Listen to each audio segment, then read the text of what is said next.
Assalamualaikum warahmatullahi wabarakatuh. Apa kabar anak-anakku semuanya? Semoga kalian dalam keadaan sehat walafiat. Baiklah, anak-anakku yang berbahagia, pada kesempatan ini Bapak akan menyampaikan video pembelajaran yang ketiga untuk semester 2, yaitu materinya gaya bebas dalam berenang. Jadi tolong diperhatikan dengan baik-baik ya, karena soal nanti semuanya ada di video ini.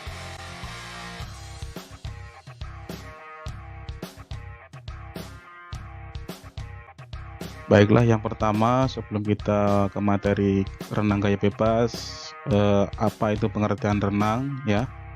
Jadi renang adalah olahraga yang menyenangkan ya, serta bermanfaat bagi perkembangan tubuh, baik otot-otot tubuh maupun kekuatan jantung. Itu adalah pengertian dari renang.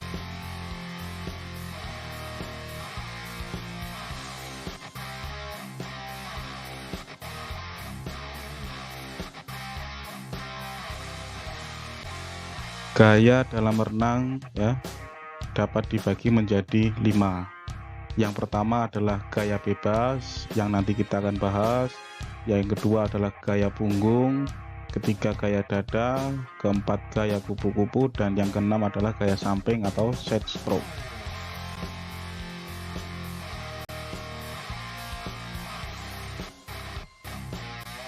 Kemudian 4 macam gaya yang dipertandingkan ya. Yang pertama adalah gaya bebas.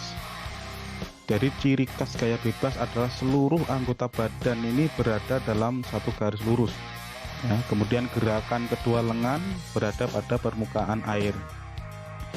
Dalam olahraga renang gaya bebas, pada waktu melakukan pukulan ke bawah, kaki dalam posisi lurus dan kedalamannya kurang lebih 20 cm. Kemudian frekuensi gerakan kaki pada gaya bebas adalah 6 kali tendangan kaki untuk 2 kali putaran lengan. Kemudian gaya yang di pertandingan lagi yaitu yang kedua adalah gaya punggung ya. Jadi gaya punggung ini hampir sama ya dengan gaya bebas.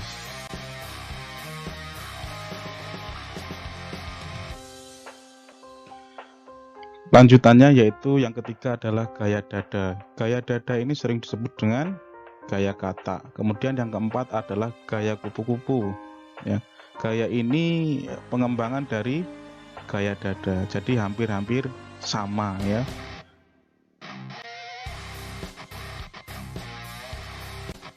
Yang selanjutnya adalah sejarah renang gaya bebas ya. Jadi manusia itu sudah berenang gaya bebas sejak zaman kuno ya, di belahan dunia barat ya. Jadi gaya bebas pertama kali dipertandingkan tahun 1844 di London. Perenang dari suku Indian dengan mudah mengalahkan perenang Perancis ya. Walaupun demikian ya, jadi pria Inggris waktu itu menganggap gaya bebas ini tidak elegan ya. Kenapa kok tidak elegan? Karena renang gaya bebas ini banyak memercikan air ke sana kemari ya. Dalam lomba renang, perenang Inggris tetap mempertahankan gaya dada. Kemudian sewaktu pergi ke Argentina antara tahun 1870 dan 1890, John Arthur Trudgen mempelajari gaya bebas dari penduduk asli Amerika Selatan. Itu adalah sejarah singkatnya saja ya untuk gaya bebas. Kemudian induk organisasi renang seluruh dunia yaitu adalah FINA ya, atau Federation International de Nations. Kemudian kalau untuk Indonesia itu namanya adalah PRSI ya, atau Persatuan Renang Seluruh Indonesia. Di Indonesia ini PRSI berdiri pada tanggal 21 Maret 1951. Itu di Jakarta tempatnya ya. Pada saat itu ketuanya umum ya, ketua umum pertama adalah Profesor Dr. Purwo Sudarmo. Itu adalah PRSI yang ada di Indonesia. Yang berikutnya adalah pengertian ya, pengertian gaya bebas. Jadi pengertian gaya bebas merupakan berenang dengan posisi dada menghadap permukaan air. Kemudian kedua belah tangan secara bergantian digerakkan sejauh ke depan dada, ke depan dengan gerakan mengayuh. Sementara kedua belah kaki secara bergantian dicambukkan naik, turun ke atas dan ke bawah. Sewaktu berenang gaya bebas, posisi wajah ini menghadap ke permukaan air. Kemudian pernapasannya itu dilakukan saat lengan digerakkan keluar dari air. Kemudian saat tubuh menjadi miring dan kepala berpaling ke samping. Sewaktu mengambil napas, perenang bisa memilih untuk menoleh ke kiri atau ke kanan. Yang selanjutnya adalah peraturan, ya. Peraturan yang pertama, ini perenang harus dapat melakukan finish dalam lintasan yang sama dengan ketika melakukan start. Yang kedua, dalam perlombaan renang, seorang perenang harus menyentuh ujung kolam atau lintasan ketika melakukan pembalikan. Pembalikan yang diwajibkan adalah dari dinding kolam dan dilarang untuk mengambil langkah dari dasar kolam. Yang ketiga, peraturannya adalah saat nomor pertandingan renang gaya bebas atau nomor pertandingan gaya ganti, perenang tidak akan didiskualifikasi jika berdiri di dasar kolam.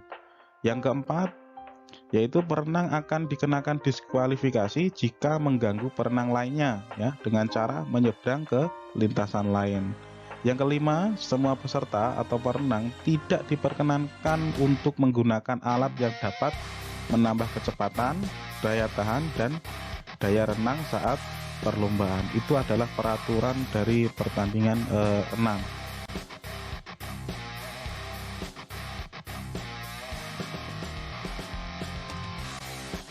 Kemudian yaitu gerak dasar, ya.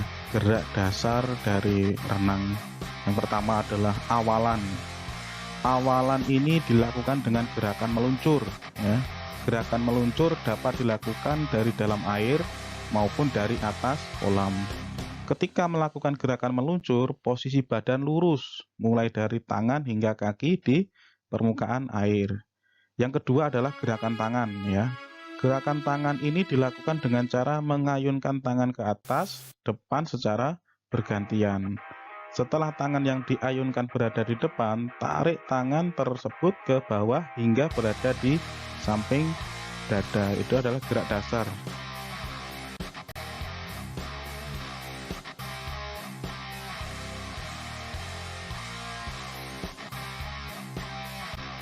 Gerak dasar yang berikutnya yaitu adalah gerakan kaki, ya.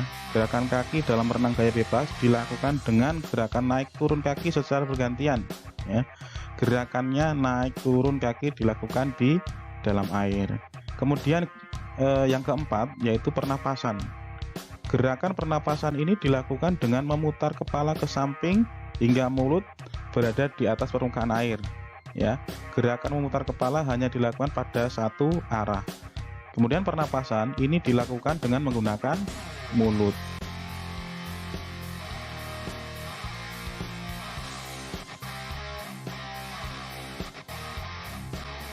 Gerak dasar yang kelima yaitu koordinasi gerakan renang gaya bebas. Jadi rangkaian gerak renang gaya bebas adalah latihan yang memadukan semua unsur gerakan yang ada dalam renang gaya bebas, seperti posisi badan, gerakan kaki, gerakan lengan, dan pengambilan napas.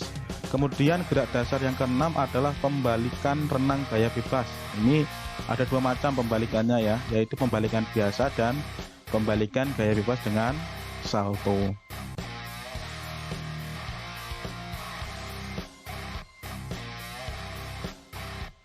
Kemudian yaitu yang terakhir adalah menjaga keselamatan di dalam air.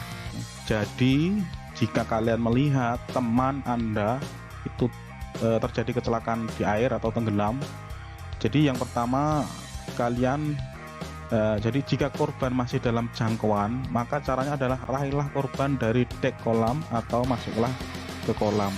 Tangan yang satu berpegang pada besi di pinggir kolam, sedang tangan yang satu meraih korban. Yang kedua, jika tangan tidak dapat menjaga korban, Anda dapat menggunakan kaki karena yang jelas lebih panjang. Kemudian yang ketiga, jika korban jauh dari jangkauan, maka caranya adalah lemparkan ban pelampung yang diberi tali panjang ke arah korban, ya. Pasti ada tuh ban pelampung kalau di kolam renang, ya, karena itu merupakan safety juga untuk jika terjadi insiden atau kecelakaan di dalam renang. Kemudian yang keempat, setelah korban berhasil memegang pelampung, tarik pelan-pelan ke pinggir, ya. Jika tidak ada pelampung, maka masuklah di dalam kolam, lalu Anda dan beberapa teman Anda saling berpegangan tangan ya. Jadi ajak teman-temannya ya, jika tidak ada beban atau pelampung, kalian bisa mengajak teman-teman kalian saling bergandengan tangan ya, agar jangkauannya lebih luas, jadi bisa menolong teman kalian yang tenggelam tadi.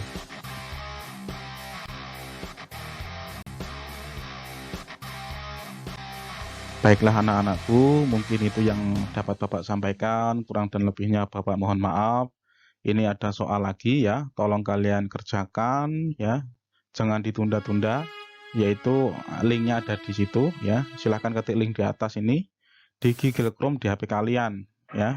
Halapannya kalian tulis ya, kemudian kalian kerjakan dengan baik. Saya akhiri, assalamualaikum warahmatullahi wabarakatuh.